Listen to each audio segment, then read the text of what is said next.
The OnePlus 5T is here, and while its name might induce cold sweat flashbacks to your algebra days, it's actually a pretty powerful and inexpensive phone. With a few new physical changes from the OnePlus 5 earlier this year, including smaller screen bezels and moving the home button to the back of the phone, it warrants a new durability test. So let's get started.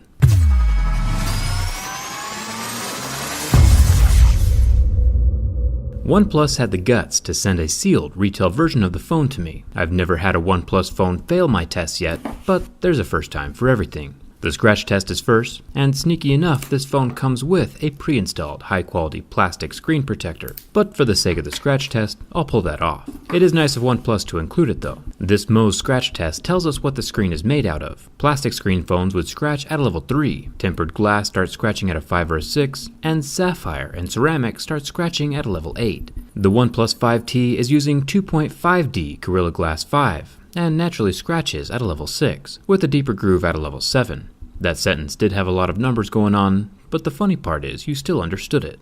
There is no home button at the bottom of this screen anymore. It's been relocated to make room for the much larger screen, which I'm a fan of. At the top of the phone we have a 16 megapixel front-facing camera that records in 1080p. It's under the same glass as the screen. We also have a metal grille covering the earpiece. It sits pretty flush with the glass, so there won't be much dirt or metal shavings getting caught inside the slot. The back of the phone is where the fingerprint scanner is located, right in the center, away from the camera. Initially I thought it was going to be made out of plastic, but it turns out OnePlus has kept the basically invincible ceramic material from previous phones and used it on this 5T. This scanner is unscratchable. Thumbs up for that. Physical damage will not be a problem for this thing. Keys, on the other hand, just kidding, those don't leave a mark either. Anodized aluminum like this is coated with super hard aluminum oxide, which is acting as an abrasive to the softer metal on my keys. The anodizing is pretty thin though, so drops and razors might tell a different story against the OnePlus 5T. Personally, I was real good at math, up until they started mixing the alphabet all up in there. But don't even get me started on the number 8.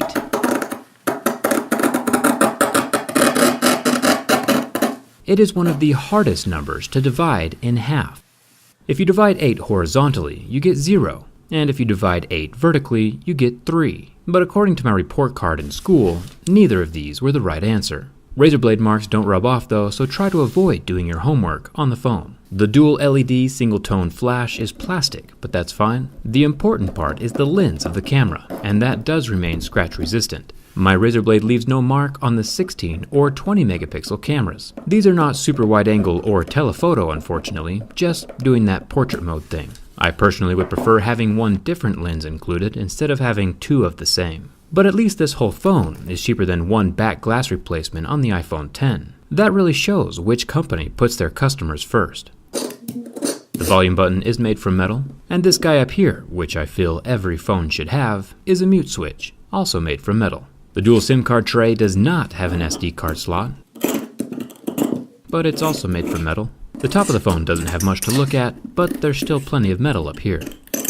And the bottom of the phone is where the party starts. We have a USB-C dash charge enabled charging port, along with our good buddy Jack. Recently neglected with both the Google Pixel and iPhones, it's good to see he's still around. The glass layer of the screen does have a plastic cushion between the metal frame of the phone and the glass. This helps keep the pressure off the glass if the phone is ever dropped or bent. And finally, it's time to burn test this 6-inch AMOLED display. This 18:9 aspect ratio is pretty similar to what we're seeing on the Galaxy S8 at the moment. I got about 20 seconds out of the display before it turned white and never recovered. And now for the bin test. OnePlus has never failed my test before, and it's time to see if these new design upgrades messed with the build quality. There is a slight flex to the phone, but then it locks out, not allowing the phone to flex any further. There is no crinkling near the power button or separation of the display from the body, even though separation wouldn't technically be a bad thing for this phone since OnePlus isn't bragging about any water resistance, but the OnePlus 5T does pass the bin test from both sides.